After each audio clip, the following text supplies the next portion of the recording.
Welcome back, Wagoneers, to another exciting episode of the Wasted Wagons podcast. On this special episode of Uncovered, we have with us Kenner Councilman Joey LaHatte. What's going on? And we are honored to have you here. So I hope you're as excited to be here as we are excited to have you. I'm honored that you asked me to be on, man. I've known you a very long time, and definitely want to help all these Rummel guys, coming from a Jesuit Blue Jay. Look, well, I'm repping over here. Well, yeah, we have a Jesuit guy right here. So yeah, we're good. I'm not by myself. Yeah. You brought it up already that you attended Jesuit High School. Can you give us a little bit of background on you? So you went to grade school, high school, and then how you progressed on to college and from there? Yeah, I grew up in Metairie. I went to St. Anne Transcontinental, one of the biggest archdiocesan schools in the area.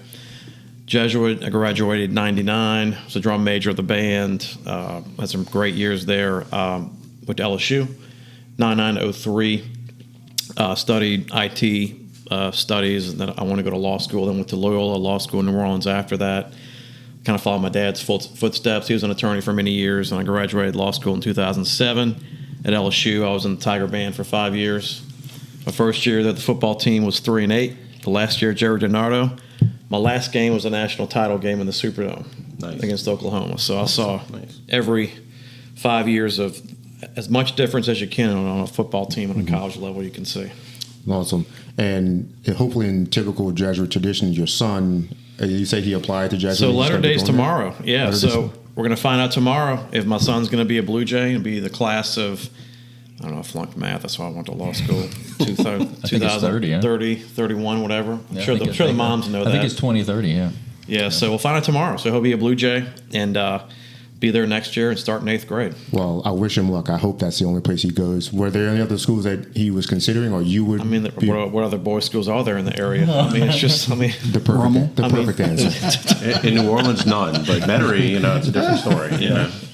So have you been opposed to him choosing another Catholic League school, say a Rummel or a Brother Martin or a Holy Cross? I have a nephew at Rummel, Jonathan LaHatte, my brother's son, decided to go to Rummel over Jesuit, even though my brother was a legacy Jesuit. So, look, Rummel's a great school, Brother Martin's a great school. They've been healthy. Enrollment's great for a very long time. I would not have been opposed to that, but my son followed me. A wise choice. Yeah. That's good. Yeah, my son's going to miss, hanging out with Daniel on a regular basis. So. Carson did go to blue and white night that night, so I'm glad he did consider. Jesuit almost won him over, I'm not going to lie. Yeah, from what I remember, Travis told me that Carson was quite impressed with Jesuit. He was. Nice. So after graduating from Jesuit, you enrolled at LSU. You were a member of the Tiger Band. Mm-hmm. And do you have any good and appropriate stories for us on air, or really fun stories to tell us about your time in the Tiger Band? Well, I got in a fight with the Auburn kicker in 2001. Okay. During a halftime show. Could you elaborate on that for us? Well, the tradition at LSU is you don't mess with the Tiger Band. It's been a long-standing tradition since Huey Long said 1935.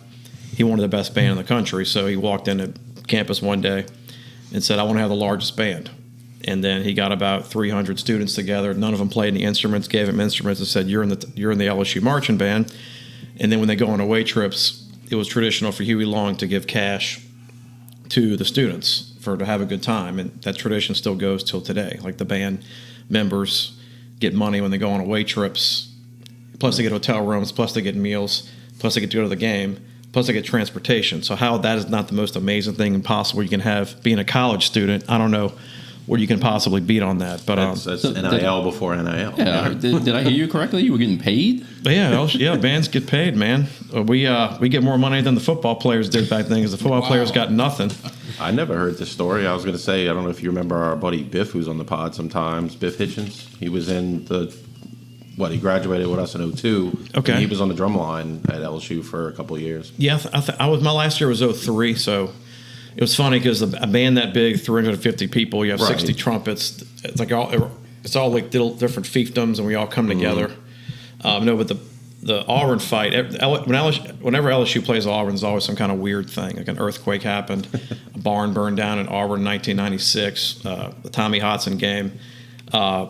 Auburn smacked us in 99 in Baton Rouge and Death Valley, smoked cigars on the field, and they beat Jerry DiNardo, beat us like 41-7. They came back in 2001, and that was the game that got rescheduled after 9/11. So it was later in the year, the game to go to Atlanta. So they came in, and it was a wild game. And we're doing a halftime show in the field.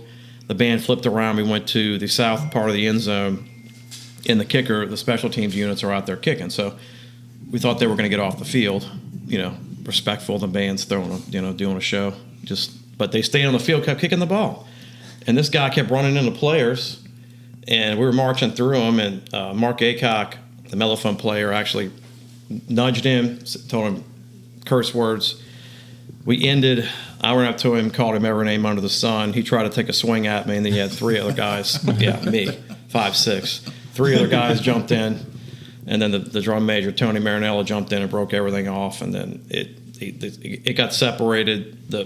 Tommy Tuberville actually apologized to the band the next week. He sent a letter in, said he was sorry, it shouldn't have happened. There's been a bunch of interviews since then about that game with Rohan Davey, Damon Duvall, me. The Birmingham News has called me twice on this story the last 20 years. So I'm never going to have anybody go to Auburn. Rohan Davey, me. Really. I could tell you, Rohan Davey, man, is the reason LSU ascended when they put him in the Peach Bowl in 2000. Wow, it's going back, yeah. Yeah, I mean, he lit it up, and then the next year he drove Saban crazy because he launched the ball 400 yards a game, and Saban wanted a balanced offense. He'd be yelling at him all the time. He'd get back there like a F&A team and just launch the ball 60 yards to Josh Reed. Yep. I do remember him having a really strong arm. Oh, it was ridiculous. One game we had, I think Tuscaloosa that year, they broke the single game record, 286 yards to Josh Reed, and the Alabama fans started throwing whiskey on us, the Tiger Band. Oh, wow. We're beating them 40-10 or something. Last year's a Mike Shula. Oh, okay. Yes, I'm going back. But I saw some crazy games. Nice. Throwing whiskey on y'all, what kind of waste is that? I mean, it's Alabama. I mean, Alabama, they were not happy we're whipping their butt. I can tell you that. Yeah. They No, were it's like, can I take a swig first before you dump it on me? The Wagons don't waste whiskey. We don't. Right, exactly. Yeah. It sounds like being in the Tiger Band was quite an experience. It was fun, man. It's the only rule in Tiger Band was if you show up to the game drunk and hungover, they're sending your butt home. Even with that one rule, some kids still cannot follow that rule. So the one rule, don't show up drunk. So half the band shows up. Yeah, one kid was throwing up the more in the Sugar Bowl in the national title game, but they let him stay because it was the last game. So, but no, a big band like that, you could throw some big parties, having 350 people putting up $20. Oh, Wow. man. College kids, so Huge party. we'd have football players showing up to our parties. They got pretty big on campus, man. I'll bet. It was wild. Quick question: did you have a favorite song that you liked playing, or what was your favorite songs of the time when you were in the band? Maybe something that got the crowd really kind of hyped up, or just something like that. My tenure there, band hadn't started playing neck yet, so I was pre-neck. Boogie Down was great. Hey Baby song they still play. It got the crowd lit up. The first down, second down cheers. The pregame salute too. But the next stuff came later. Gotcha. That was after my time. What do you think about the neck? Let the band play neck, dude. It's college kids. You want to take your kid to the bathroom when the band starts playing that, so you don't hear the students. But you do approve. I've heard it so much, and one thing I do know is, if you tell a bunch of college kids you can't do that, what are they going to do? They're going to do it. That's exactly what Absolutely. happened. It's Yep. provocative. It gets the people going. They ran an article in the Reveille. Don't do this. CBS Sports is going to fine our team. You can't play this anymore. And then, so now the student section just does that chant to every song. Yeah. Just to throw it back in the administration's face so they can't do anything. I mean, our senior song in high school was Catch That Wall. We used to scream at pep Yeah. rallies and sing it. It was like, oh, geez, Catholic schoolboys over here singing Catch College. the Wall, whoa, tear it down, whoa, all that kind of stuff at a pep rally. College kids. Another story, I was at the Bluegrass Miracle game. When Devery Henderson caught the ball from Marcus Randall. Devery. And you see it unrecorded, but if you were there, it's a different look because the stadium had actually lit off a fireworks show when Marcus Randall threw that ball. Nice. So when our team caught it and we won, there was fireworks going off all around And the the other team stadium. had thought they won. So our fans rushed the field, and then we went out that night, and all the Kentucky fans said, "Yeah, we weren't mad. Our team, Kentucky football sucks. We know you're going to win somehow." So we'll see you in the basketball court. Even if it was a last minute bomb. Well, while we're still on the topic of college, you are the owner of the LaHatte law firm. Yes. What made you initially go into law? Well, my dad was an attorney for 20 years, kind of an influence. He was a lawyer on Canal Street for a very long time. I got into it, and then I started doing defense work at Blue Williams Law Firm in Metairie for a long time, and then I got into plaintiff work, and I do mainly a lot of construction litigation.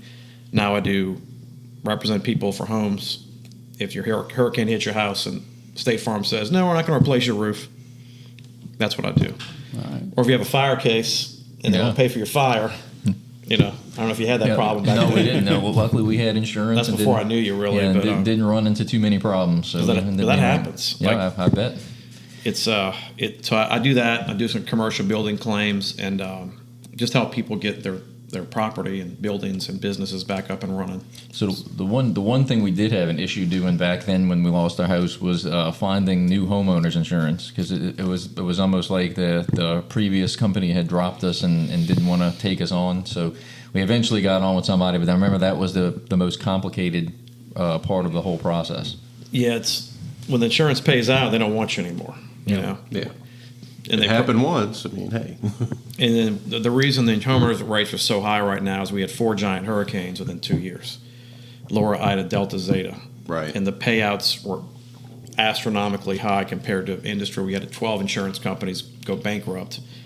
And that's just the matrix of why everything's high. It's not the attorneys. It's not, where we live. It's just the payouts were so bad. I was going to say, y'all's Mother was that even before Zeta was like late 2020? Yeah. Was that the first big one? That was, Yeah, it led us a lot of roof claims. That was October 2020.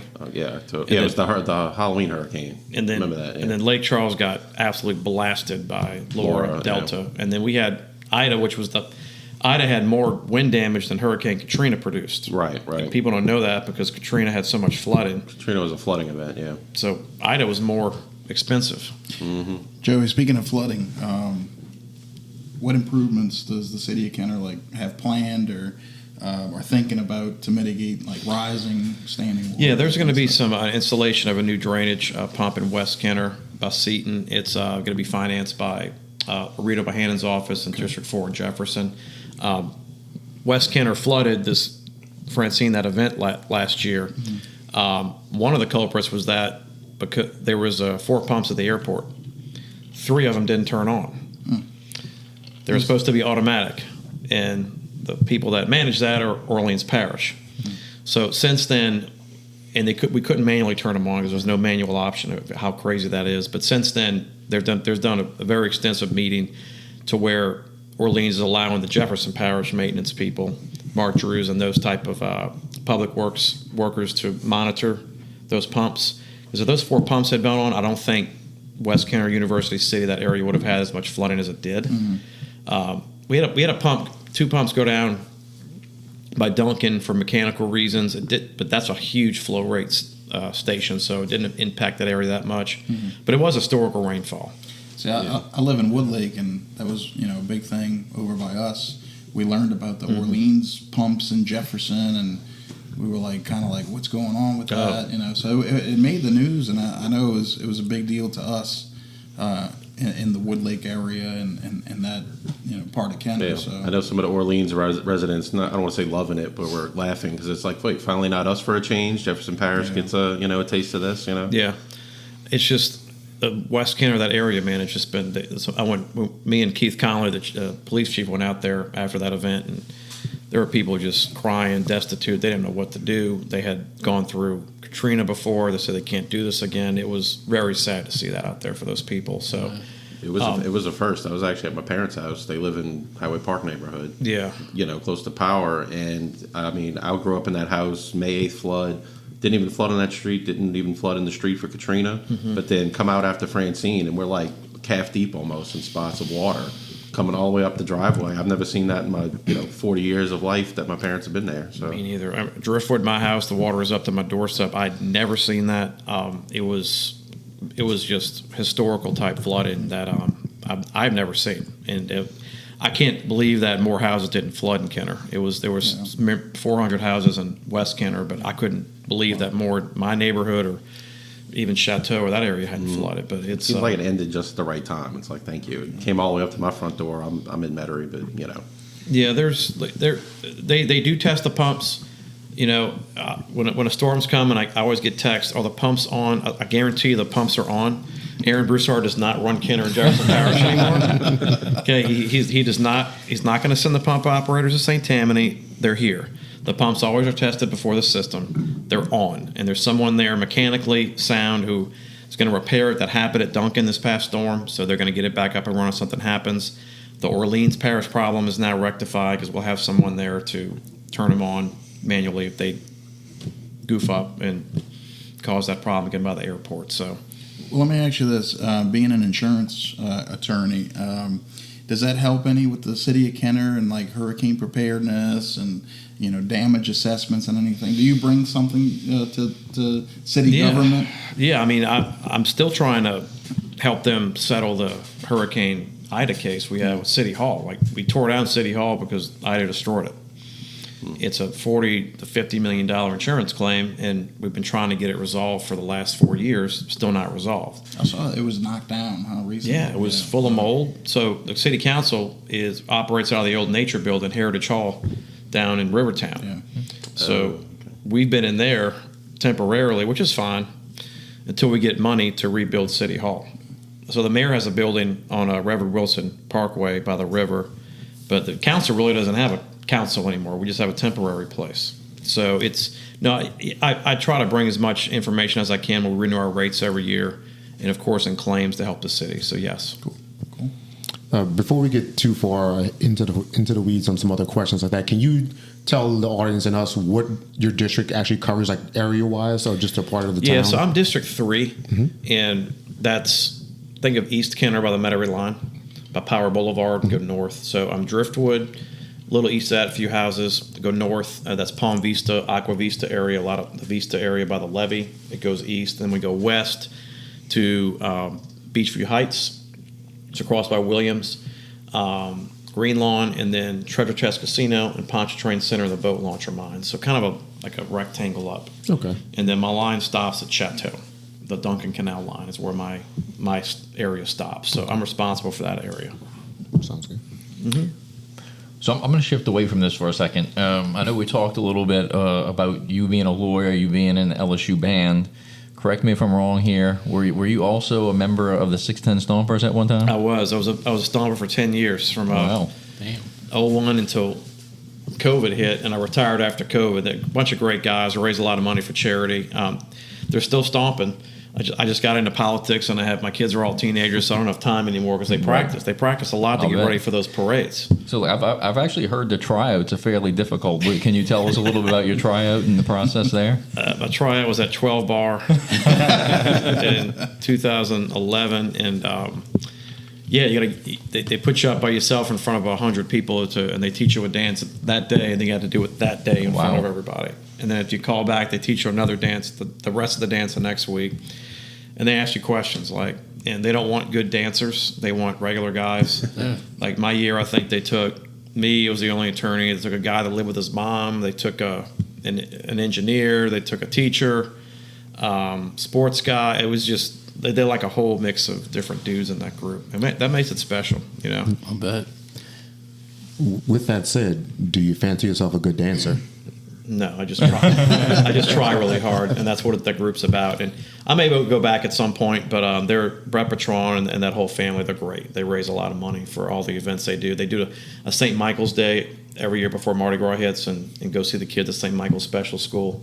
And they do a great job. A bunch of great dudes, and I still talk to most of them. It's just my time is limited these days, so it's hard to do so many different things, but. Now, when you went through your tryout and you had to do this dance in front of a whole bar of people, did you experience any stage fright there? Or? There's a video somewhere. I know you're trying to ask me that. It's somewhere deep in the archives. I just did it. Please find this for us so we can air it with this interview. Yeah, it's the dance was to "Whip It" by Devo. Okay. And it was a dance that was a real robotic type dance. Because it's like that song is like It's like a real robotic type dance with the guys with the hats, Yes. the orange hats. Yes. And of course, you were whipping it. There was a whip it part. You have to whip it like this, and you whip it and you pulled it up, then you shook your butt and turned around. It was no single ladies. Hey, Patrick. No comment. no, it was fun. They still do it. They had tryouts this year, I think. They do it now at what's the bar? Yeah, why can't I think of this? At the Parish Line on the River Road. Oh yeah, Southport. Yeah. Oh, there you go. Yep. Yeah, they do it there now. And I wanted to go this year, but I didn't have time to get out there. But they still have tryouts. And, if you're a manly man wanting to dance really hard and have fun and raise money, go try them out. Okay. I like they do a ball, right? It's like a themed ball, like 80s. I used to be responsible for getting the food every year for that, getting the food donated from local restaurants. They still do it. Yeah, right, they did it this year. I see pictures from it every year. Like, I don't know how people get invites to it. It's almost like the It sells out. Endymion extravaganza, It's cheap. It sells out. They try to make it economical for everybody, and they go, and it's open bar. And we used to do late night pizza where I'd have Rotolo's come in and deliver pizzas, like 200 pizzas at midnight. Wow. And we bring them in and throw them off the stage. While people were dancing, they would just gobble down pizza. A bunch of drunk people dancing just love pizza. So we figured that out. It's very, very easy. That's us marching down Metairie Road for St. Patrick's Day. Yes. We pre-order Mark Twain's. And so when we get to that point in the route, somebody said, he runs up and we'll come out with boxes of pizza. We're all gobbling down pepperoni pizza while we're This will marching. be my third year walking, so I'm going to think of that this year. I'm going to do the There you same thing. That's a good idea. What's the group you march with? I walk with the head group. It's usually the king or the queen, like Ricky Template. Not the queen, but Ricky Template was last year. Okay, yeah. Judge Brindisi was the year before, but it's Keith Conley's group, and we walk towards the front, like the mayor of Canada. Like there, the ones Keith, riding in the Cadillacs and everything? Yeah, we're near that. So they put all the dignitaries. I don't know if that's the funnest place to be, but I'd rather be in y'all's pirate ship, to be honest. Right. But we're up there, and that's a great day. I love that parade, man. It's a beauty. Speaking of parades, as a councilman, have you ever ridden in a City of Kenner parade as like a guest of the parade captain or something like that? What's that? You were saying. So I basically help run the Driftwood Parade in my neighborhood. We have a parade that's been going on 55 years. That's where I got that koozie. Right here. And it's a grammar school centered parade, so all the grammar schools in the area put their dance teams and bands in it because it's 2 miles. It's short enough for the grammar school kids. Yeah. We have like 60 groups in that parade. I put a float in there, or the local politicians do. And they have the crew of ISIS, which parades Saturday night on the same day of Endymion. So that's actually this coming Saturday. It's a bunch of Kenner girls and women and some dignitaries riding that parade. Kristen McKinney, Kenner Councilwoman, Rita Bohannon, Jefferson Parish Councilwoman, some other people down the list. They all ride. I rode Mad Hatter's this past Saturday, Metairie, with my son Daniel. Yeah. It was fun. I bet. It was a blast. And I'm going to ride the Irish Italian with you. So.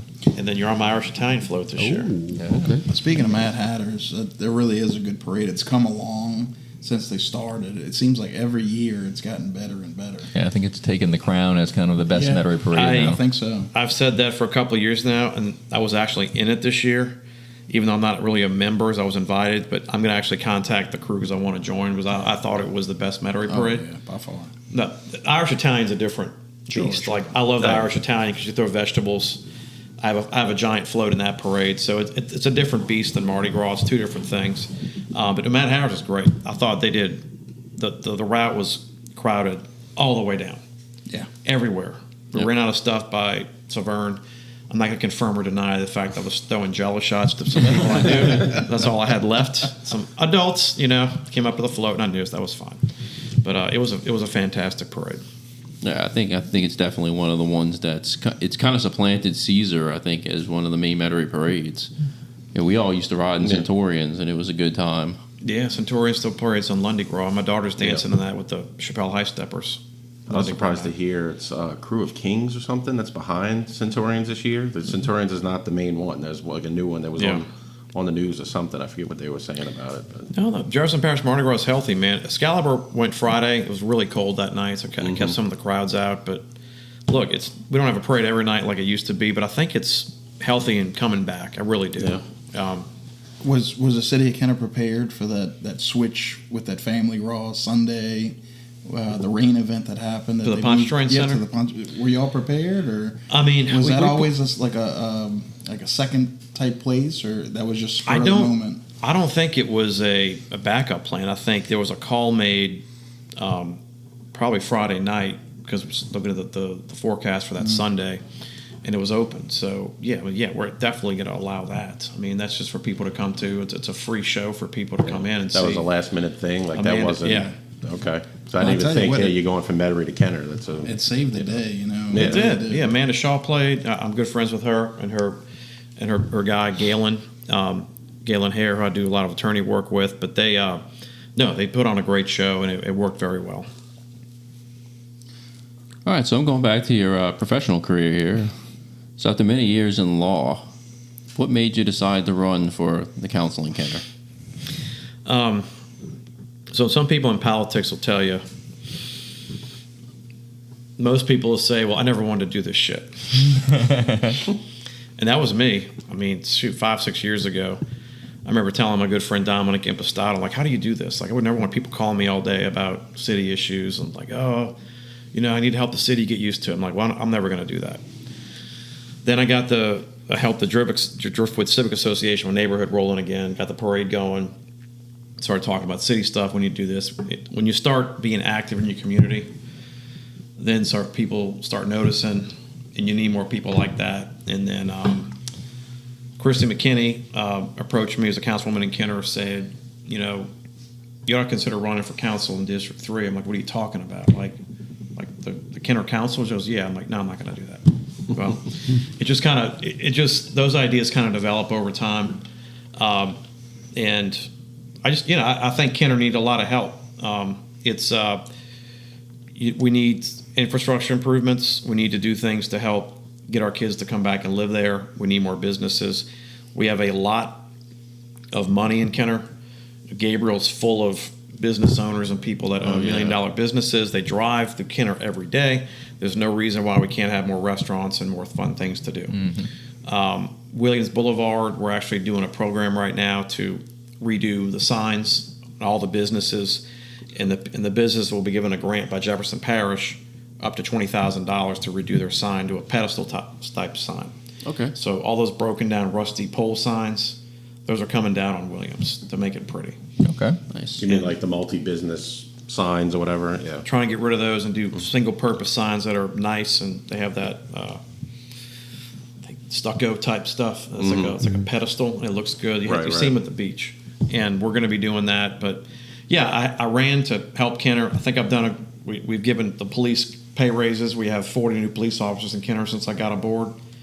I've redone a ton of infrastructure projects. We're doing curbs all over my district right now. We've striped streets. We got the casino open. I redid the boat launch. We're doing the amphitheater through Jefferson Parish, which will be a 7,500 seat amphitheater. Hopefully, piling's going to the ground later this year, outside of the levee system, right by the boat launch. I don't know if y'all are familiar with that project. No. But it's and we're trying to get people like Live Nation, those type of organizations, to come in and run it and to put shows out there. Oh, that'd be awesome. Yes, that sounds like a good deal. So it's coming. I heard, I don't know if there was a rumor or whatnot, a police station out there as well.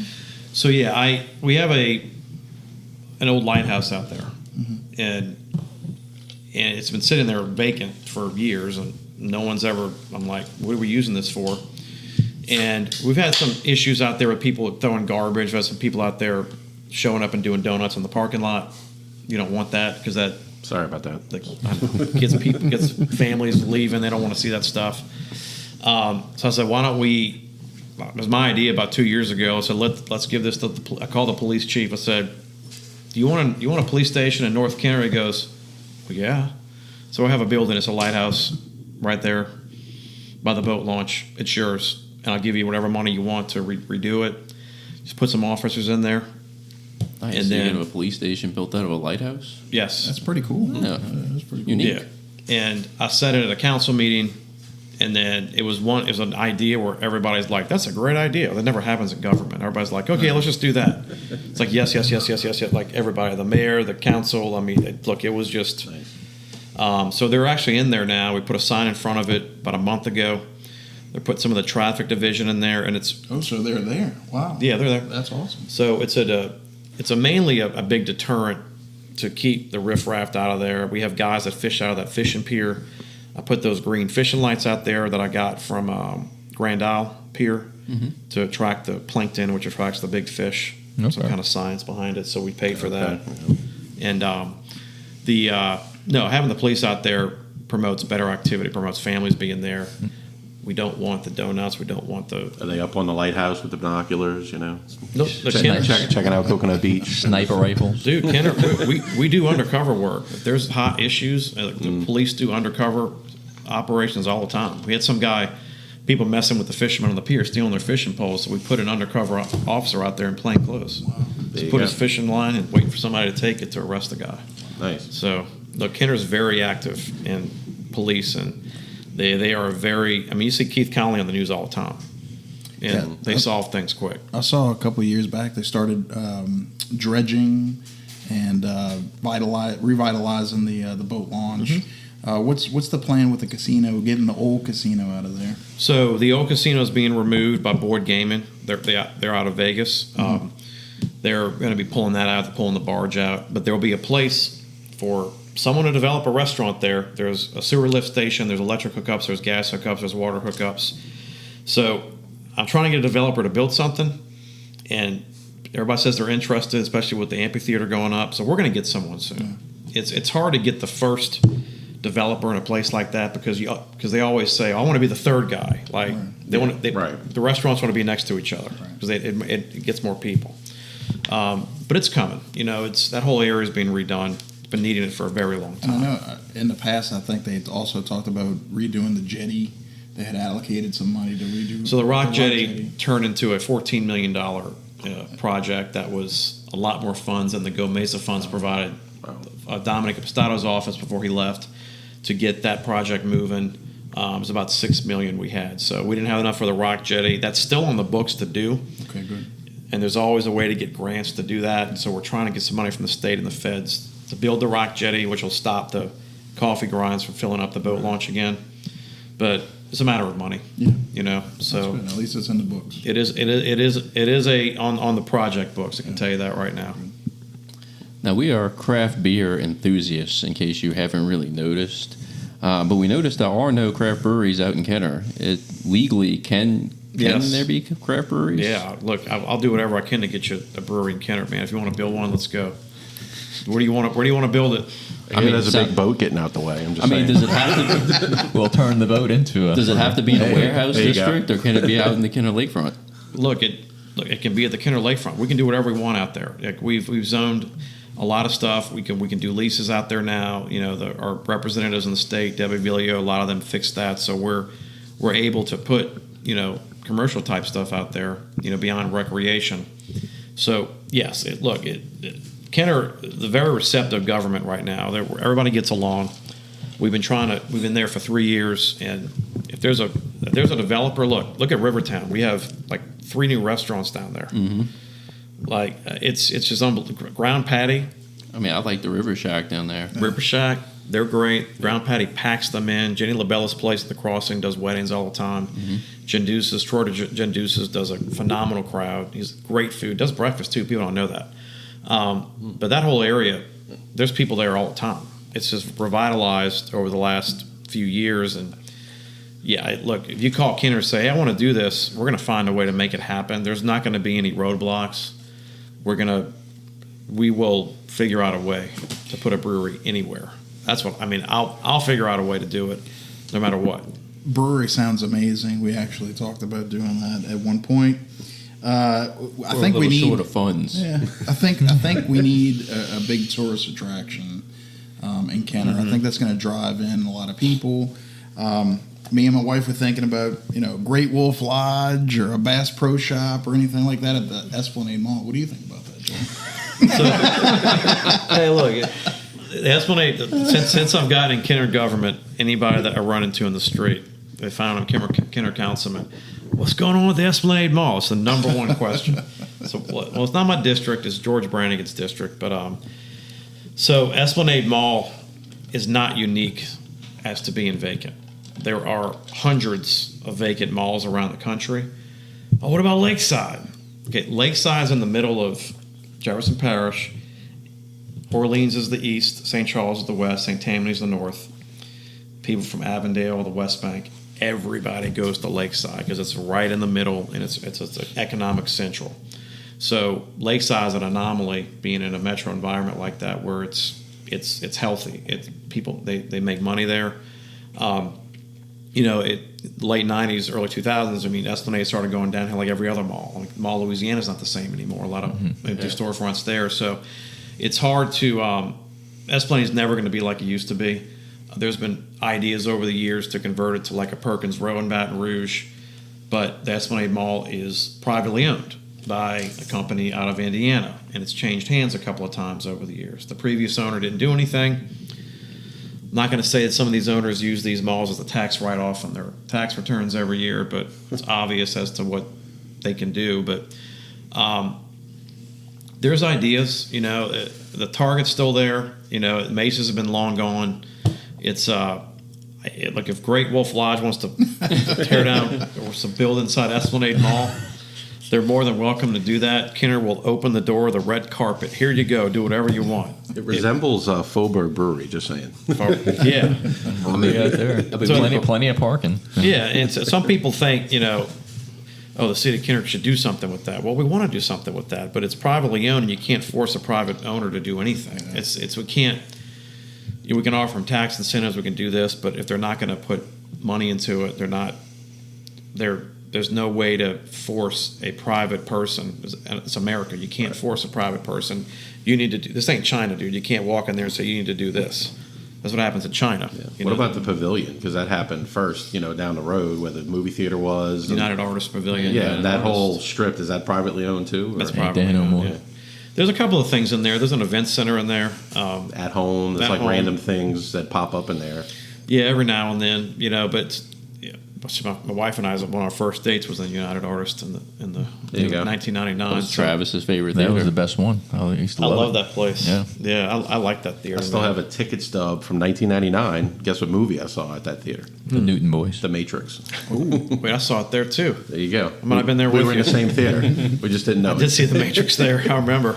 Wait, we're all a part of the Matrix now that we're bringing this up. Yeah. They used to serve Surge, the drink Surge there. Yeah. I used to every time I go. I like that drink for some reason. Care Bear gummy bears, I'm telling you. Yeah. So do you still remember the first movie you saw with your wife there at the theater?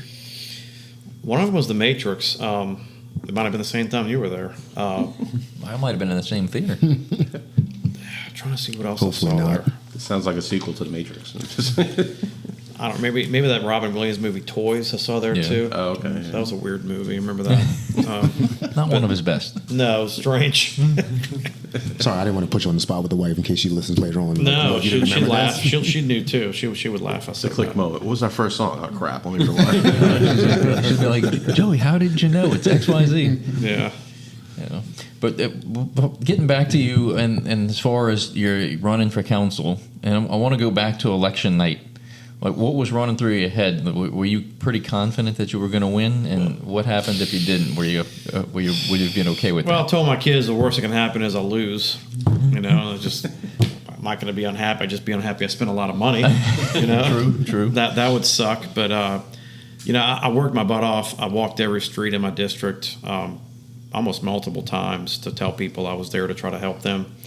And I just think people wanted someone different. The guy I ran against had been a previous councilman. I don't talk bad about him, but we've since become friends, actually. But it's election night, if you're running for office, is pretty scary, dude, because you're in a room looking at results coming in, and people are calling in from the different polling stations, and they're coming in one by one, and you're looking at the numbers, and then you get the early voting numbers in. The early voting numbers typically match the voting day. So when I got the early voting numbers in, I'd won 67%. So my consultant had said, probably won if you got 67%. It had to be really crazy. So I kind of knew then when I saw it, and then it kept coming in, and it tracked it 67%. at Yep. the end of it. So it's like 11 votes to I think 7 something. Okay, yeah, so you're like almost double. Yeah, but it was only like a 27% turnout. Okay. So people don't vote, especially young people. They don't show up to vote. It's unbelievable. They probably didn't vote for the millage to get the Jefferson Parish teachers a raise. I'll tell you that. Oh yeah, it's people see millage. They look, but Kenner, we voted for the fireman fund millage, which passed almost 60-70%. No. So a lot of that has to do with education. You know, it takes a lot of time to prepare for something like that. I'm not on the school board, so I can't tell you why that didn't pass. But those kind of things take a long time to prepare for. Yep. You know, but wish you the best in the next one. Sorry. Yeah, hopefully it passes. It was Better close luck though, next right? year. Wasn't Yeah. it only off by like a couple thousand or something? Yeah, Like, it was neck like and neck. 300, I think. It was like Yeah. hundreds. Okay, yeah. It's pretty tight.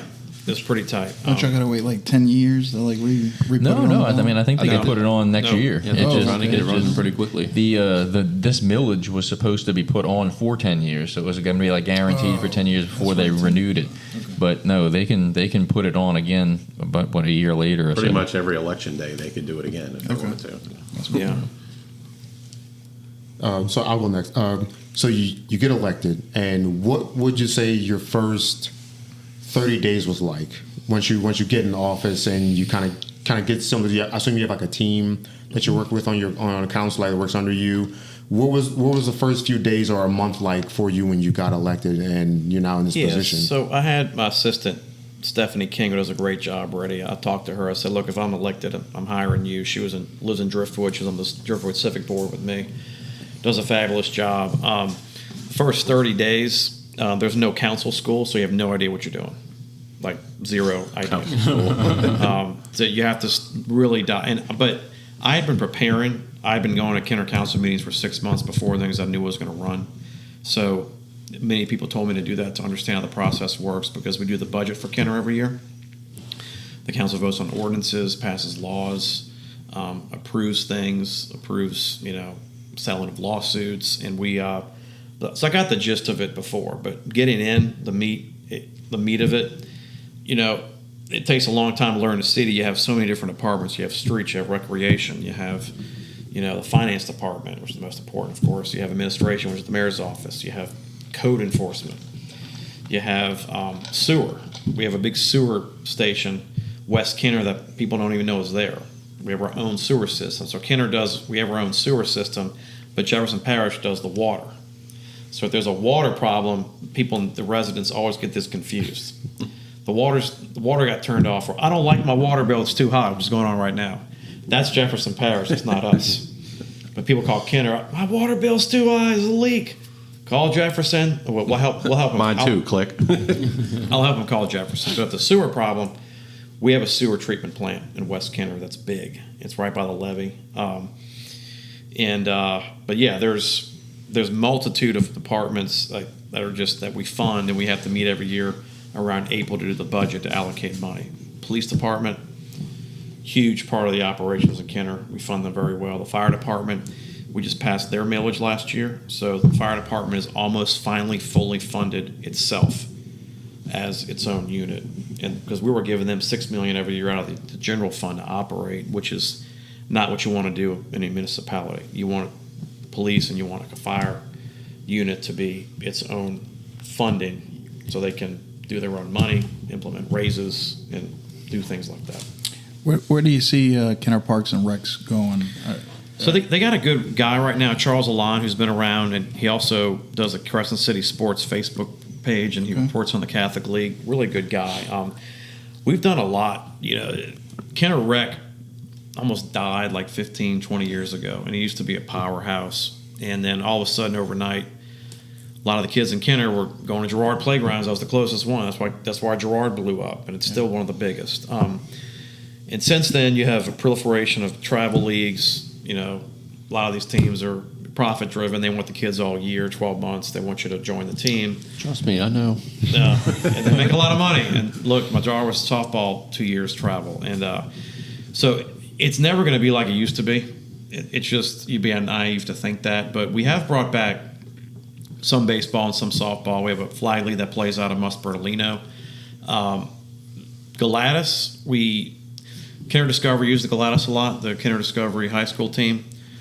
We also have a public program at Galatas in the gym on Wednesday and Friday nights that we do a pickleball league. That's where cool. the residents show up from 5 to 10 o'clock, and it's packed every Wednesday and every Friday. And we're actually trying to find funds right now through Rita's office to redo the playground off of Alabama Street and Beachview Heights, which is a rundown playground over there to put a pickleball centered thing, blow it all that'd be up. awesome. Yeah, it'd be pretty cool. Put more lights, because everybody wants to play pickleball these days. So, but yeah, recreation, it's not as it used to be. I don't think it ever will be, but there's a lot of attention on it.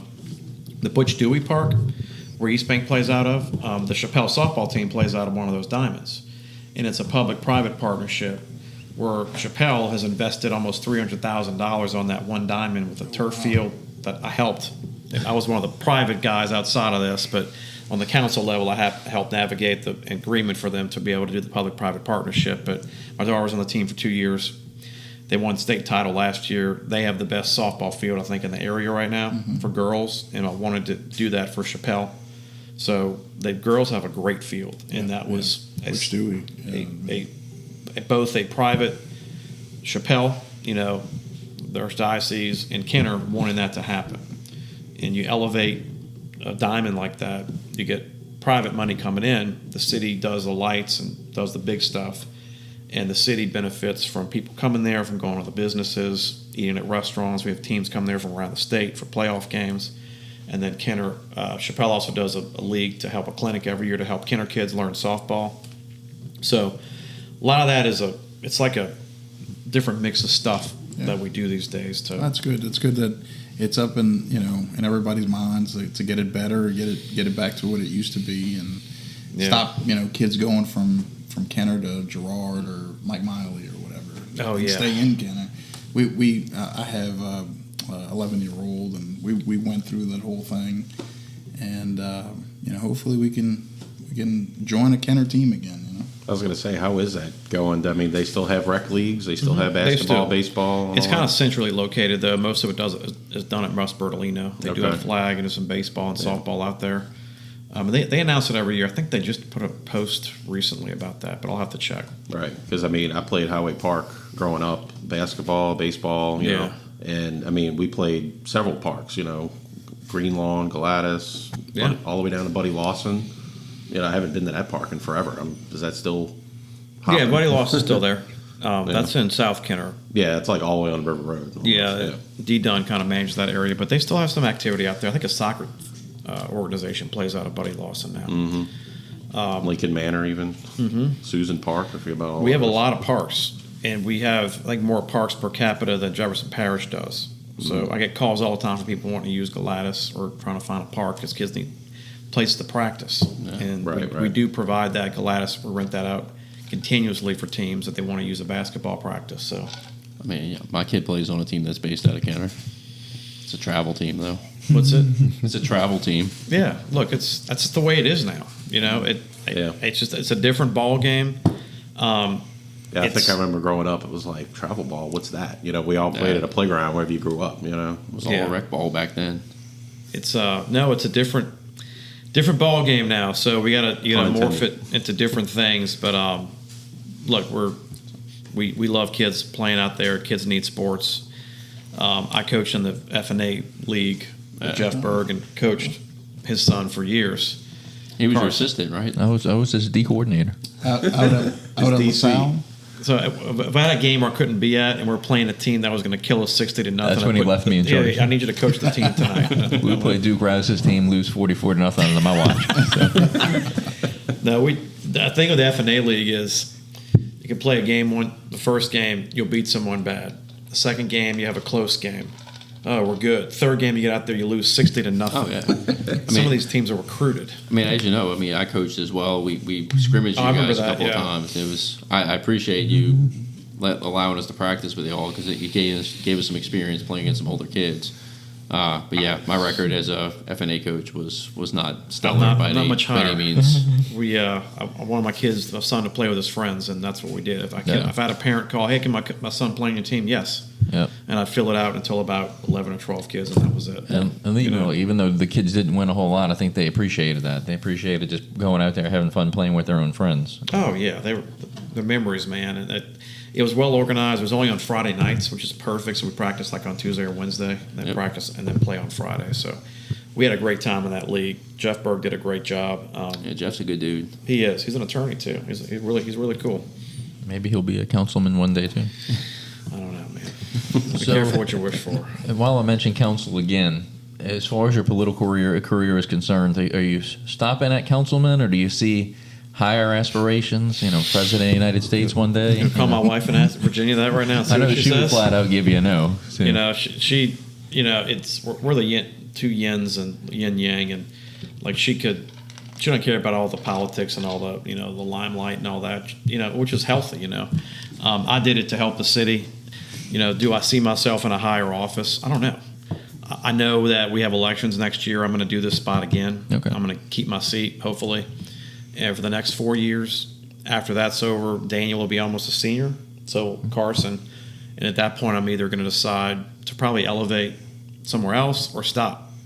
It depends on where I am in life, where my kids are. Yeah. I don't have. Scalise can't go forever. Just saying.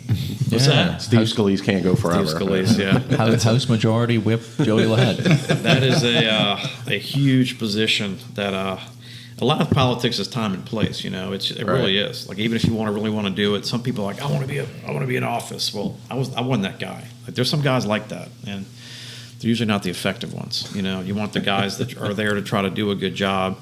It is time and place. When I got in, the guy was in my seat was retiring. Glenn Hayes, a great guy. He endorsed me, and it was an open spot. So and then Krista gave me the idea, and I just kind of jumped with it, and it rolled. Right on. So before we get too far into what's for your future, I want to go back to kind of like say maybe first days and current days and times. I want a beer somewhere. I want another drink. I don't have a beer anywhere. You're welcome to drink on the podcast, of course. We're called the Wasted Wagons for a couple of reasons, but one of them is not really being sober. So, we have libations. Well, most of my interviews and things are not like this, so this is a welcome, respite from that stuff. We try to keep it very low key and laid back because that's how we are. This is not a overly produced professional kind of outfit. Look, I'm just who I am. People I'm not somebody else. I'm going to tell you I want a beer when I want a beer. That's mandatory as well. Yeah, and I'm a Mardi Gras nut. I was in the Mad Hatter's Parade, as I told you, and I helped run the Driftwood, ran in that one, and then I may be the crew of Toth Sunday. I may be playing in the LSU alumni band. Oh, nice. Oh, nice. The Ragtag marching band. Awesome. I go to Toth every year. I have a couple of their koozies. And I think I'm going to be there. Okay. It's not 100% yet, but I did it 3 years ago. It was a blast. Nice. And bring my trumpet and play the LSU fight song and everything else. Awesome. Yeah. I love the koozies I have too. It says Ragtag Marching Band on one side. The other side's got the number 9, and it's got a little goat, silhouette in it. It's like, gee, what are we saying here? Number 9 with the goat, Oh yeah, I hear you. So this obviously is my first time meeting you, and I'm love the fact that you are a Mardi Gras guy because we have some somewhat not so Mardi Gras loving members of this podcast, and it breaks my heart sometimes that they're not really parade guys. But it's nice to have someone that shares the joy of Mardi Gras and all that it brings on the good side of things. Well, Travis is riding on my Irish Italian float this year. But Might have to kick him off. Yeah. It's taken 3 years to get him to do this because his wife said he's not going to ride. He'll never ride. I'm going to keep it. He's going to do it one year. Oh, look, I'm in this year. Well, look, like I You said, know He said everybody. yes. Travis, Sean, and I all rode in Centaurians, and it was a really great experience. I kind of missed it actually. Yeah. It really is fun. You see so many people you know.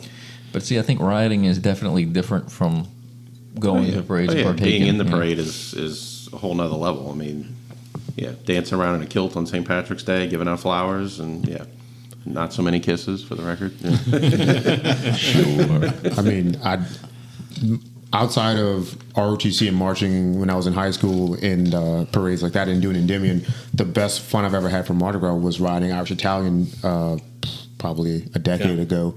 It was just an all-day thing. You get to, again, like you said, you get to throw cabbage and vegetables and stuff like that.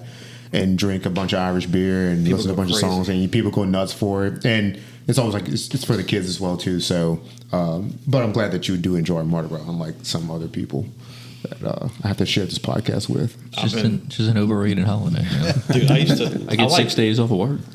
Easy. I like going to parades now. I used to dance with 610 and 5 or 6 parades a year. Yeah. So you dance for 6 or 7 miles 5 or 6 times within 2 weeks. At some point, your body's like, "What are you doing?" You know. It was a blast. But now, actually, I go to St. Charles Avenue. We go to this little spot we go to every year called the Driveway, like this private party. The Bonowitz has put on a good, great family. But yeah, I like going up parades and watching now because I was in them for so long. Yeah. So I do a lot. I actually passed tonight. I had an opportunity to walk the Clydesdales tonight in Druids.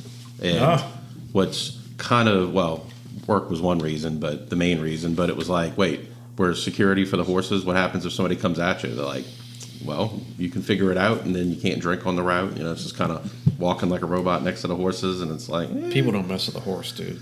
Yeah. Like my brother used to, when he worked at the sheriff's office in Orleans for years, he was one of the mounted horses on Bourbon Street. And the way they break up a fight on Bourbon or in a bar, they would just bring the horse up to a fight, and everybody stops fighting. Everybody's scared of the horse. Yeah. And just everybody looks... And they would stick their head inside of bars and pull people out that were fighting, and they'd see the horse, and they would scare to death. Right. I don't know what people would do to a Clydesdale. I guess they just want to go up and take a picture or a selfie or something. But I mean, we saw them at the stables a couple weeks ago. Those things some of them are over 2,000 pounds. I wouldn't want to get stepped on. Yeah, they're specimens. They are huge, man. They're beautiful, though. Beautiful. All right, Joey. So aside from the F&A field, we've crossed paths elsewhere. I noticed that you ran in the 10K at the Kenner Lakefront the other time. Are you an avid runner? I ran 3 today. I ran 6 yesterday, and I ran 8 Monday. Does that answer your question? That answers my question. So how many marathons or half marathons have you ran? So I've only done 2 half marathons. I did I want to do that one. It's why it's on my brain. But I did the Mardi Gras half marathon twice in my mid to late 20s. But I've always run with my dad when I was growing up. And I've been running since then. But I haven't gotten back into it hardcore since August of last year. And a good friend of mine coaches me and my friend BB Tran, Stephen Kernion, who does coaching, and he gives us a list every week, and we just do it. And there's no questions asked. You have to do it. If you miss it, you got to do it the next day. Mm-hmm. If you don't feel good, you got to fit it in at some point. You know, so it's we're trying to gear up to do half marathons, and so we I did the Lake Town race where I saw you. That was 10. I think I finished in 1:27. About a little sub 10-minute mile, so that was pretty good. That was pretty good for me. I mean, you're talking to a guy that's only run 3 miles max, so I mean, it's impressive. Do you plan on running a marathon? Yes, my dad's run the New York City Marathon 6 times. Oh wow! So, Wow. He ran it 2 years ago at age 73. Wow. That's impressive. There's not many of them, you know. It's but no, I want to do that marathon at some point. And I want to do the Disney Marathon, but it sells out every year, so I always miss the window to sign up for it. But it's I love running. It's just my thing. Yeah. You know, everybody has their thing. That's mine. It's a healthy thing, which is good. And like you said, when you miss a day, you almost feel bad the next day. It really is a lifestyle. You have to do it. Yeah. I mean, needless to say, I've probably run more than I've run in the last 5 years total. So, Sean, don't feel bad. Hearing that his dad ran that marathon at 73 and how I keep putting off running like 5Ks at 42, I feel bad now. So my 5Ks are I've done the bubble run 3 times, and that's move a little bit, go play in the suds, and get all full of color, and then we still are in a race, and it's like maybe like 5 people that actually care about that it's a race, and they go flying through the foam and. It keeps me moving. I'm back in the 170s again, weight-wise, and I haven't been that in a long time. So that's it's a good benefit. I mean, I noticed that about you. I think the last time I saw you was when you coached F&A, and when I saw you at the race, I was like, man, Joey dropped some weight. Yeah, you look good, man. You live in New Orleans, dude. I don't stop eating. If I would run so you can eat. If I could do a healthy diet more than 3 days a week, I would drop a lot more weight, but it's impossible in this town. That's what I was going to say. I run to the lunch line. 12 Yeah. o'clock. Okay. Let's Mike, go. I feel you on that. There's Mike. trade-offs in life. I'm not eating healthy 7 days. I'll eat healthy 3, but not New Orleans. New man. restaurant at the lakefront. Hey, I need my fried food and my po' boys and all that good stuff. And Mark King cake. Oh my God.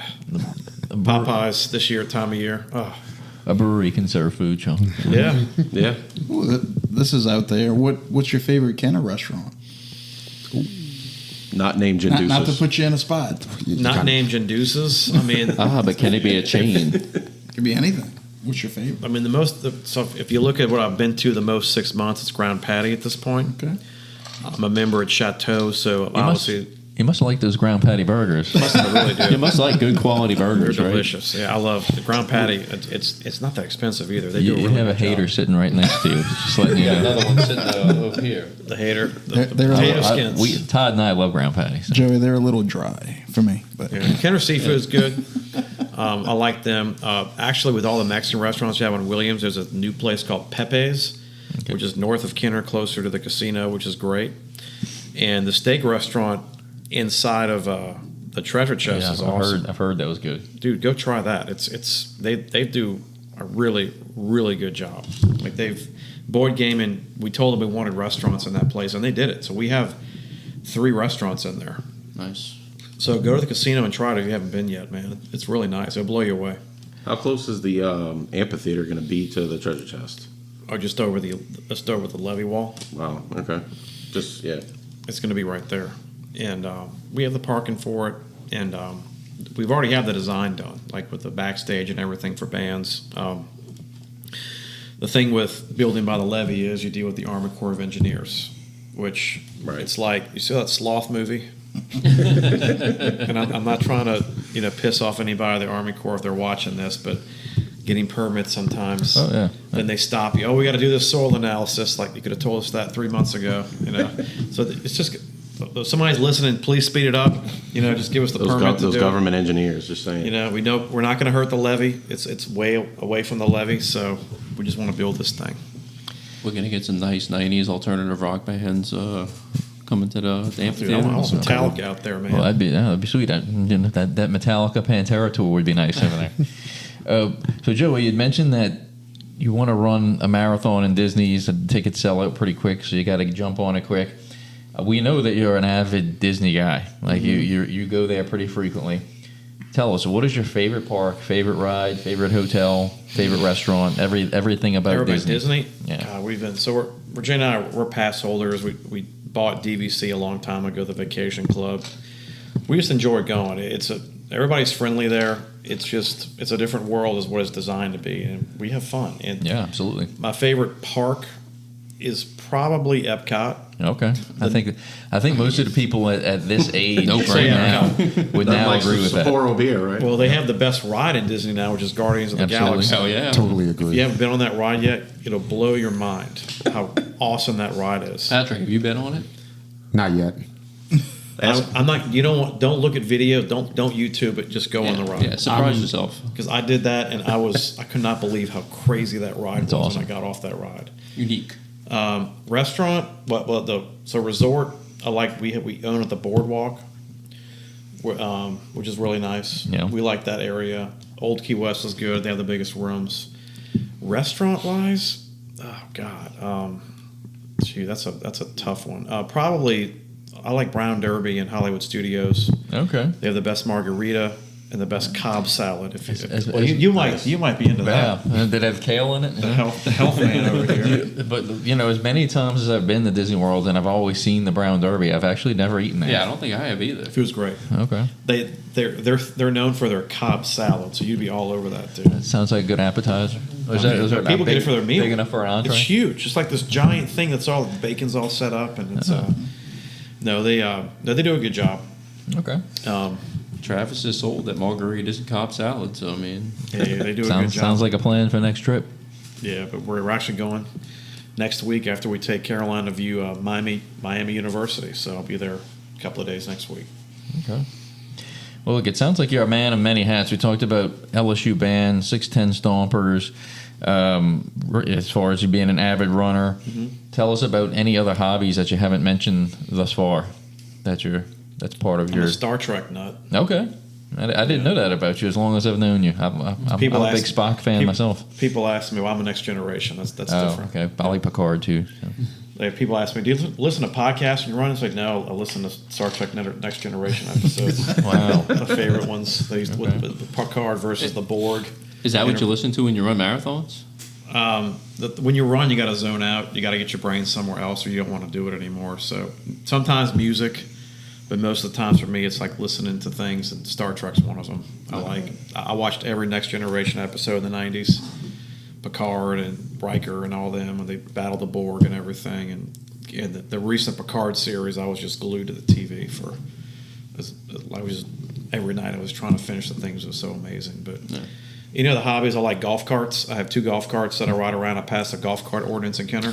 Yeah, it makes sense in your neighborhood. Like the Driftwood is kind of locked in between West Esplanade and Power to the point where it's closed in. I think golf carts make a lot of sense in that neighborhood. We got a golf cart too, and when I saw that, I was like, yes. So we actually have the stickers now. High five. High five. You get the permit, $75 a year. You get the permit, the sticker to put on it, so it's fully legal in Kenner. That's awesome. And you can drive it, pretty much anywhere except the interstate. Thank you, sir. And everybody, it's something that I did that no one knew they liked until I did it. Oh yeah. And everyone's like, why are you doing this? And after I did it, they're like, dude, that's really awesome. I want to get a golf cart. I hear that all the time. And I know Joey has crossed West Esplanade from the Driftwood subdivision to go eat at El Paso. So. I have. I've driven it over there, and it's legal. Yeah. You can drive it Thanks on 35. to you. 35. Yeah, that's what I did. So it's a novelty thing I did, but a lot of affluent communities on the coast have golf carts. Yeah. Some cities have them. It seems like a pandemic in North Bridgedale. I know that's Metairie, but it seems like I couldn't move into that neighborhood because I'd have to own a golf cart. Oh yeah, to go to and from school, to and from the St. Edward Fair and all that. It's the cheapest family fun ever. It's like we keep joking, saying we're gonna have to open golf cart parking because 10 people show up with golf carts. Look, you can take your kids and family on a golf cart ride, and it's cheap. And when I say golf carts, I'm talking like 3-4 seaters, like fitting 8 people in these things. I have a 6-seater. Lord. I have the neon lights and everything, music and everything. And my kids love going on rides. So I was going to ask, is your golf cart kind of tricked out in any way? Do you have lights like that on it? Okay. I have neon lights underneath, and it's one way I connect with my constituents. To ride around that golf cart and people talk to you. They don't do it in cars. If you're in a golf cart, you drive up to somebody's house. Hey, Councilman, how you been? Then you get the latest complaint. Oh, I got this drain right here. It's getting clogged up. So, which is fine. We'll help them if that's the case. But no, I like riding around the district, checking on everything. Actually, the snowstorm. There you go. Yeah. Golf cart had the dirt wheels, dude. I got around everywhere in that snowstorm. Couldn't do it in my car. Like that thing went everywhere. Just it's gone. Yeah. Well, that was a good segue because let's call this a viewer or listener question. Mm-hmm. And I may have hinted at where this location is, but it's in District 2. And it's a neighbor from, let's call it my childhood home, okay? Mm-hmm. And the resident down, I think 2 or 3 houses down, got a permit to build a garage and got to permit everything, separate structure, all that kind of stuff. But then it's been noticed that now people live inside, like a bathroom was built. And it's basically, in so many words, an apartment. And, District 2 is zoned as a single dwelling area. Yeah. So it's like, what does one do about that? Or, So code enforcement needs to cite them. And we have this a lot where you build these garages and then it looks like a garage. So the permitters come in, the code enforcement comes in and gives the permit. Okay, good to go. Then some of these people convert it to an apartment after the code enforcement people leave, and then you find this out later. Then you have 3 more cars on the lawn, and it's right. it's hideous. It makes a neighborhood terrible. You have to, that's District 2, that's Ronnie Schwartz District, but you can also call code yourself and report it. You can actually go to a system called QSIN and report a violation that there's people living in a garage on a separate property, and it's causing a problem with the infrastructure and the flow of the traffic in the neighborhood. Right. Is it true that that the onlookers can be sued for like invasion of privacy and stuff like that? Okay, because people seem to come up with all kinds of things to basically say mind your own business, but it's like the amount of people that call me and say, I don't want anybody telling me that I called. I said, dude, if they're breaking the law, Yeah, the rules are rules. It doesn't matter who called. Right. Quit breaking the law, asshole. I'm like, I said, I'll be the one. You'll be the like. So I'll call the code lady. Catherine Topple does a great job. So all right, he's like, this is send an inspector, and they'll go look and see if they can notice something like that.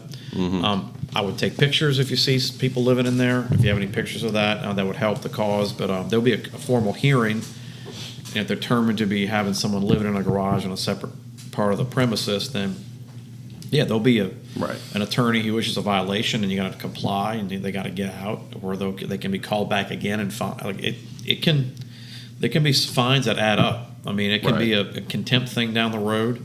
So Kenner code years ago, before I got in, was not operating correctly, but it is now. So, but sometimes we don't know.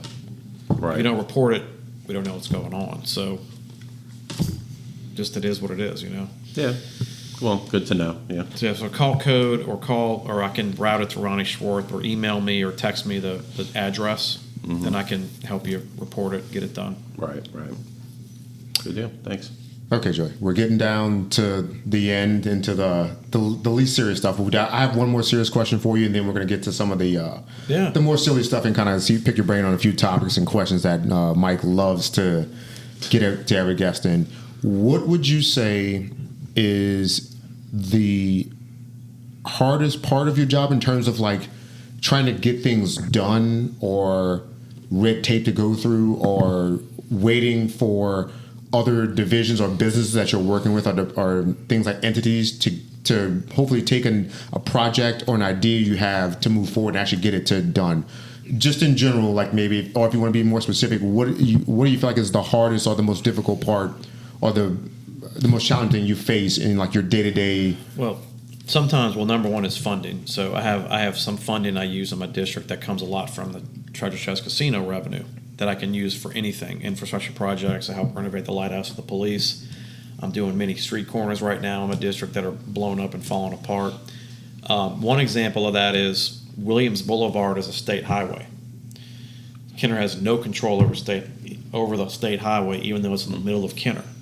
So one day, state shows up and tears down all the oak trees in the middle of the median. Just tears them down. So guess what the people are calling upset? Me.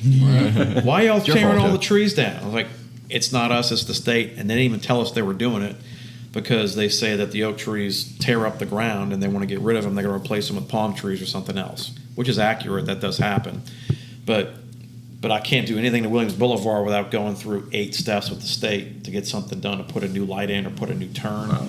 So those kind of procedural hiccups are a problem. But city-owned stuff, we have a great government right now. So when I have an issue, I'll call the respective department. We have a great street director, Christine Calamari, and we're doing a lot right now, getting streets repaired and redone.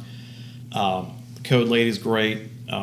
Look, anything to do with police, it's like rapid fire. Any kind of crime element, or if we think someone's selling drugs somewhere, the Kenner police will be on that. So it's not, I don't think Kenner is as slow procedurally in things like maybe other areas can be with issues, because we're a smaller jurisdiction. Our budget's like $120 million, like Orleans is millions. It's just a different animal. Do you see a big growth like in Kenner within the next 10 years or so? So we need to get our young to come back for that to happen. The population in Kenner is it's not really lessening. It's not exceedingly growing. It's kind of just stagnant right now. It grows a little bit, but we want to keep the people. We don't want them to go into Texas, and that's can be a statewide factor. We want the talent and brain power to come back here.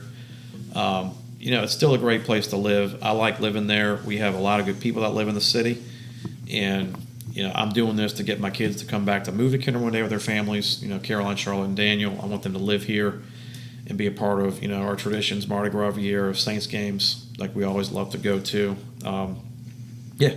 I don't want them ending up in Houston, but no offense to Houston, but I want them to come back here. So, or just Metairie. I was going to say, my parents, where I grew up, still live in Kenner, my childhood home, but I live in Metairie now. So, I grew up on Pike Drive, which is a couple of blocks into Metairie. There you go. I grew up in Metairie, but I was in Kenner all the time. So we know a guy that grew up on Pike. We do, yeah. Well, screw the Astros. Nobody wants to go there. Long live Astro World, huh? But one thing we do with every episode is we have a separate segment called In No Particular Order, where we pick a specific topic and we name our top 5 for that specific topic. So for you, you're an LSU grad, you were in the Tiger Band. So we're going to get you to name your top 5 favorite LSU football players of all time. Oh, God.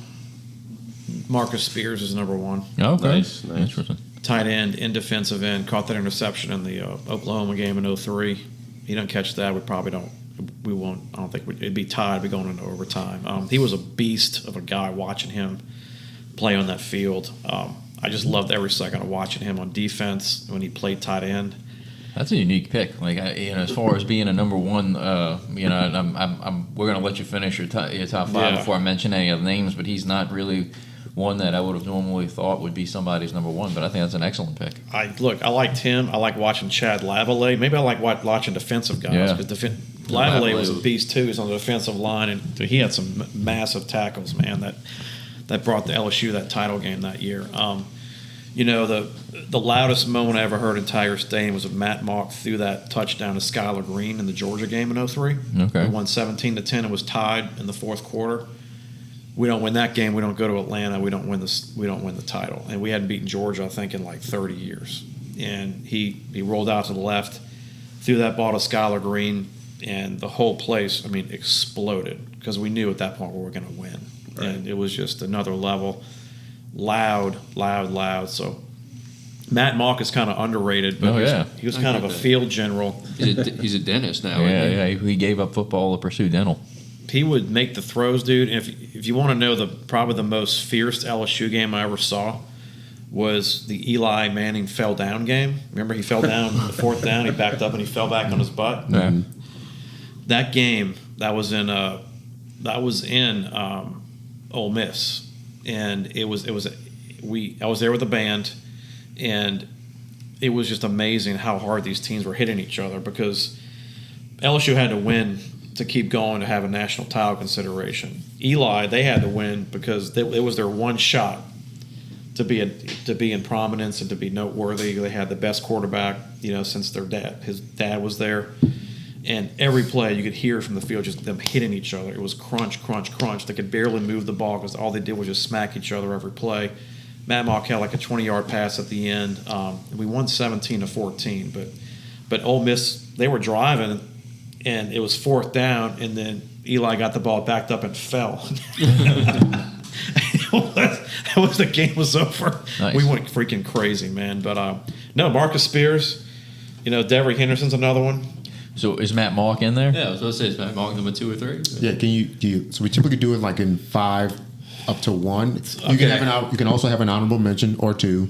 Yeah. If it's a guy you want to recognize, but he that was definitely in no particular order. Saying number 1 right out the gate. No particular order here. So I think let me kind of go through the list. Marcus Spears would be 1. Rohan Davies 2. Okay, there you go. Yeah, you mentioned him earlier. Rohan is, I think, the reason LSU accelerated where they are. Without him, the Saban's first year kind of was a dud. We lost to UAB that year at that game. Josh Booty threw about 100 interceptions, until they put Rohan Davey in. I think Davey's probably 2. I love watching Devery. He's probably 3 football players. Those are the main guys that stick out to me. I love Mock. I probably put him as 4 because he really was the field general that year for the 03 team.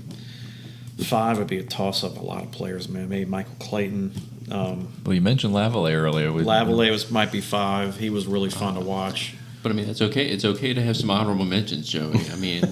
Patrick doesn't like you to name like 4 or 5, but if you have 2, it's all right.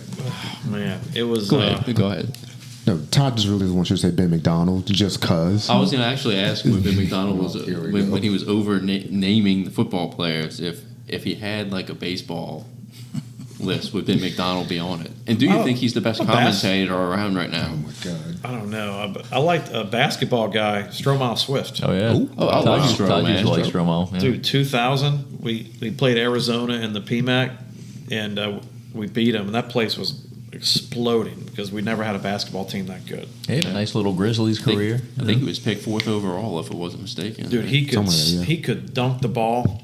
That team was just so much fun to watch. And he man. wore the headband, kind of like Cliff Robinson style, Yeah, he. So he's my basketball guy. I mean, baseball. It's like a Brad Cressy. You can't go wrong with that. Fantastic guy. And look, the guy I went to Jesuit with who died, Oh, Wally yeah, Pontiff. He was 99 Jesuit with me. Oh, wow. And I remember watching him at Jesuit, and he hit a home run, I think, in the SEC tournament at LSU. Then he freaking died the next year of a random heart condition in the middle of the night. He was sleeping. And it was just It's a crazy story. awful. He was a really nice dude. Absolutely, yeah, it was. I knew him a little bit at Jesuit. I was the band guy, but he was always real nice to everybody. That whole family was amazing, and it was a travesty. But yeah, they renamed the park after him, Yeah. Wally Pontiff Playground. But I just sometimes I forget about him. I don't know why, but it's just no. He was. I think he's one of my top baseball guys. He was a good dude, man. So Ben doesn't make Joey's list. No, probably not. No, sad. Ben McDonald. But Sorry, is Todd. Probably not. But is he one of the best commentators around? I mean, if you watch you can watch the Orioles game or an SEC game, and he's Yeah. commentating. He's breaking down baseball just so well. Todd, this is for the guests, not you. I don't know. I can't give you a Ben McDonald opinion. Thank you. Please do. We do have an episode of Love Letter to Ben McDonald. Just Yeah. you can take a wild guess what it's about. It's about a 5-minute soliloquy of Todd going off on why he likes Ben McDonald so much. So Joey, we like to ask these silly questions to everybody that we've Yeah. interviewed. Just tell me what you think. We're gonna go one by one, And you have to pick one or the other. Yes. And if you can give us an explanation why, and then if you want to know the reason why we ask these questions, Mike will be glad to tell you. We started asking them a long time ago. It all started with between a fight with he and his wife. Yeah. That's how this all started, Pretty and then much. it just kind of A lot of things start Snowball. from that. We all been through that. 2 years later, we're talking about crab hammers and all kinds And of Mike's still That's blaming just- that on that's just- Mike. Mike could be another Is that one of argument. those fishing lures right here? Like this is a pin or is it a fishing lure? What is this? I hope it's a pin. It's a mer- Is it makeup? I think it's a mermaid So your pin. daughter in here, like my daughter has stuff like this too. So Mike definitely stole that crab mallet. Well, Anyway. Patrick's going to go find the evidence in order. So, Joey, what do you think? Chips and salsa or pumpkin spice? I know that's kind of You think I'm- weird. Not related, you but think I'm Not like related. You Would you think I'm like a the white girl backstory? wearing plaid, dude? You think I like pumpkin spice? Yes. You think my wife's here? Her and all her friends, going to Starbucks on August 1st because it's fall, it's time for pumpkin spice. Chips and salsa, man. All right, chips. All right. So if you guess who in The Mike's first leaf hits the marriage- ground. Up lattes. August 1st, Virginia's at Starbucks in line. Like, where's my pumpkin spice? If you had It's to, 110 degrees outside. but Joey, if you had to guess who in Mike's marriage preferred pumpkin spice over chips and salsa, who would you say? Trick question. Mike. I'm a pumpkin spice kind of guy, but hey, to each his own. There's so many TikTok memes. do we need to of, elaborate? the white girls are excited now. They get the pumpkin spice in the fall, I'm Do we need to secretly- elaborate our? And they all wear those like those. Ugg boots and the the flannels. I might be a secret white girl somewhere deep down. it's funny, man. I'm free to admit that I'm a chips and salsa guy, but I did dress up as a basic for Halloween one year, and I did drive to Starbucks and buy a pumpkin spice latte for my costume. And this theme photos do exist. I would love to see that. and you picture. drank I it can and you make that probably happen. enjoyed it. I mean, it wasn't. It wasn't terrible, but I don't need to rehash why I choose chips and salsa over pumpkin spice. You know the answer. You know Because it's why. served 365. Thank you. And it doesn't matter. Joey agrees that chips and salsa is a winner. Move on. Next. Sorry. Well, All right, we had some asterisks. We were saying, chips and bean dip, chips and queso. Yes, but Doesn't matter. Yeah, Casa Garcia get bean dip. yeah. Sometimes that's an added plus. So the next one, pizza rolls or Bagel Bites? So when I was at LSU, we'd go out on Thursday nights, and we'd go somewhere, catering before it burned down, or just off campus. We get back at 2:30 in the morning, and me and my 3 roommates would bake 250 pizza rolls. And we'd eat all of them at 3 and 4 in the morning, which is Friday morning at that point. And But then you put them in at 1 or 2 because they have to cool Yes. off. And then we basically skip class all day Friday, wake up at 2 in the afternoon the next With mouth Friday. injuries? Dude, we would eat so many pizza rolls. Dude, I have 3 bags of pizza rolls in my fridge right now, in my freezer. My kids love them. I'm a pizza rolls guy, and I will eat that. You put 10 of them right now, I'm going to eat them all in like 5 minutes. See, these guys are all concerned about their tongue. getting 25 burned minutes and later, everything yeah. else. Like, no, man. Well, with a bagel bite, Totino's. you So get- Totino's. when Joey would wake up at 2 p.m., he would have mouth sores from the burns from his pizza rolls. Yeah, you're right. We would. But you know We what? would gobble them down. But it was worth it. It was me, Peter. How long does a bagel bite take to make in the oven? In the I mean, but 3 bagel- minutes. I'm a bagel bite household. Me and my- 175 for a pizza roll. Get You this, my get pizza. 10-year-old will not eat pepperoni on pizza, but she'll eat the little cube pepperonis on the bagel bites and even eat raw pepperonis out of a bag. Go figure, you know. Bagel bites for the win. No, Get a bagel and a pizza, the best of both worlds, you know? just like Dax, Joey said, chips and salsa and pizza rolls 2 for 2. All right, this last one's a huge one for me. Uh-oh. There's 2 teams here, and depending on how you answer this, you know, if I ever move to District 3, Oh, God. I might be voting for you or not. Oh, jeez. Oh man, This one's that's usually how elections work, Mike. I would think the first question would be the most No. important. This is kind of. I'm a diehard with one of these: Yeah. Coke or Pepsi. Oh, my God. So Answer right. Answer right. I'm not Before you really. miss out on Mike's one vote. So my answer is coconut LaCroix. Does that answer your question? Hey, nice. I don't drink Coke. Oh, my son okay. drinks Coke. I've never been a soft drink guy. I drink mountains of LaCroix, limoncellos, coconut in my office. I have 6 cases of them right now. That is the only carbonated beverage I really drink. So no cola. I don't drink cola, dude. I can't really answer that. Like I haven't. Well, it's funny. Our last interview was with UNO's head baseball coach Dax Norris, and he basically said the same thing. He was drinking out of a Coke cup, so Mike was instantly fooled to think he was going to choose Coke. And he says, "I don't really drink Coke or Pepsi. I drink Mountain Dew." So, Hey, yeah. I like Mountain Dew. So that's the second interview in a row that we've done where colas weren't. I like his answer though. He's neither. Right? Yeah. So yeah, it's I- okay. He's I'm okay really on my neither. book. All I Yeah. know is if Mike comes to my house and asks for Coke and he gets served the Pepsi, you're sheer out of luck, man. Do you have a favorite king cake brand or style? Do you prefer like the icing versus the? So that's a loaded question. So I have 3. The best traditional king cake I like is Hadel's because it's the best, the one that looks like we all know. Cinnamon roll? Cinnamon roll type. And I like them filled, but my wife hates them filled, so we argue about that every year. That sounds like a pumpkin spice chips and salsa debate right there. My second one Add it is to the list, Mike. Sucre. No, Oh, that's my favorite. That's Todd's jam. Dude, I love Sucre king cakes. I could eat the whole thing. It's the prettiest. It's that little box with the little Yeah, like pearly, sparkles yeah. on top. It's like a croissant with glitter, and it's amazing. I can eat the whole thing myself. And then I love Don Fongs, but everybody likes Don Fongs. So, but they're hard to get unless you know Joseph Sapardo. You can get them to put them in the back and hide them for you. Or wait in line at Fonola for like an hour, like in the morning, Yes. and then they sell out in 20 minutes. You know. It's the ice. The bread at Don Fongs is, I think, it's the icing. Like, no, I think it's the bread. The Oh bread yeah, is they're a unbelievable. bakery. They started with the bread God, it's first. so good. So those are my 3, and I'll eat any 3 of those. Have you tried the Joe's fried king cake? I've tried Joe's. I like Joe's Cafe. Pretty good. Carmelites. What is the other one I've tried? Kalutas? Kalutas. I'm not a fan of Kalutas. I don't want to start fights, but you know. And I don't really eat Randazzos, and people just Well, line up. and- Kalutas is actually related to Randazzo, so you know. I'm not that. I'm not in that. I'm not a fan of those. I don't know why, but those are my 3. I prefer Hadel's. It's the more traditional for my regular king cake, and then those 2 other ones for the specials. They're all respectable. Sucre is gone. Another question: do you have a favorite restaurant or business that is no longer around that you miss? Oh God.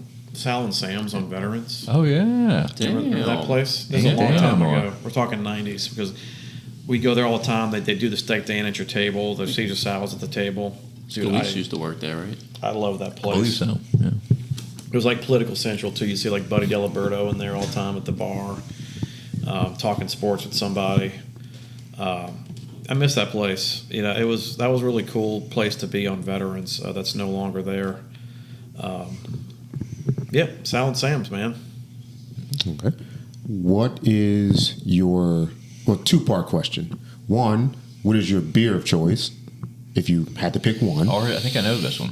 And two, are you a beer, a cocktail, or wine kind of person? If you had to pick which one, like for a night, let's say you get reelected and you're having a celebration, a little party at the house, everything's over with. You know, you're at your home by yourself and you're just trying to unwind. What are you pouring at the end of the night for yourself? Probably wine. I like Silver Oak wine. Yes. Which is really good.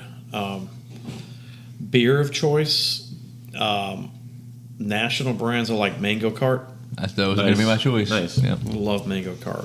I love Abita too. Like I love Abita Amber is my regular, just whatever beer. You know, if I'm at a bar that has 2 taps and they have Amber, Mr. Reds has that.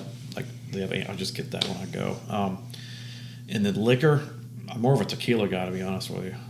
If I'm somewhere an active party, I like a margarita. Yeah. The brown derby ones. Yeah. Yeah.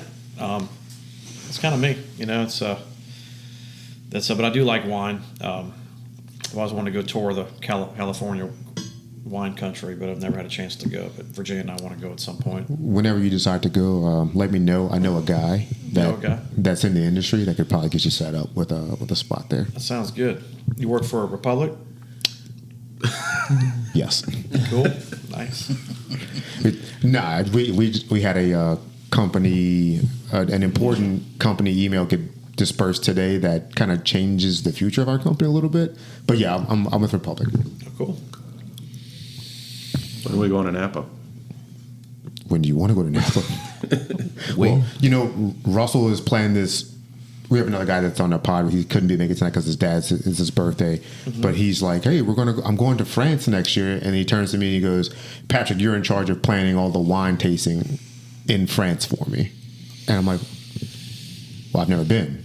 He's like, but you know French wine. I'm like, that's not the point. I can lead you to the French aisle. The streets at a are store. named by types of wine, yeah, right? I can bring you to the aisle at the store. Bring me to Merlot Avenue. Champagne, France, and get champagne. You know, wine is very easy to understand. Old world wine is easy to understand. It's a whole nother thing. But let's not get sidetracked by that. But whenever you're ready to go to Napa, seriously, let me know. We have a guy in the industry that can. It's been on the list for Virginia and I a of. very long time since I've known her. So I think we need to go. Well, Joey, we're getting to the close of this interview here. Is there anything else you would like to say before we close out? Man, I don't know. I appreciate y'all having me on here. Look forward to watching this after to see how I look on this feed. You know, if I'm usually better looking on a billboard or a picture than That's I am nonsense. in person. Nobody's better looking than on the Wasted Wagon podcast.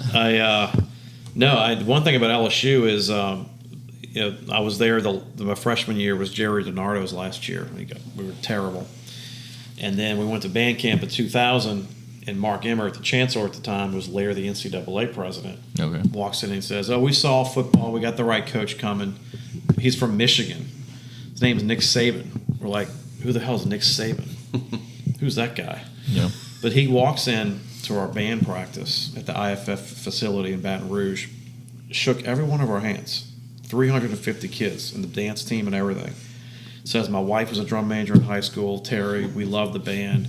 I'm never taking the team out unless y'all are out there." And he was serious about that. And he came and met us and just gave us speeches. I'm from Michigan State. You know, I'm really looking to, I think we do a great job here. Like, who was this guy before he came in? And then the rest is history, the football team and what he did. And if we would have held on to him and Kirk Herbstreit wouldn't have broken the Les Miles story, would have dumped him and gotten Saban back in 2005. So, it's like, but that's a good story. That's how I met Saban, and he was a really great guy off the field. On the field, he's a a nightmare to deal with, obviously. But Yeah, look, and arguably became the best college football coach of all time. So yeah, good dude. Well, is there anything on the way out that you want to promote or let anyone know about the city of Kenner? Including like big events or things that they should know about going forward? Yeah, we have the ISIS parade Saturday. The girls are going to be, riding ISIS. It goes all the way down Loyola Avenue to Vintage to the Lake Town area, which is a fantastic time.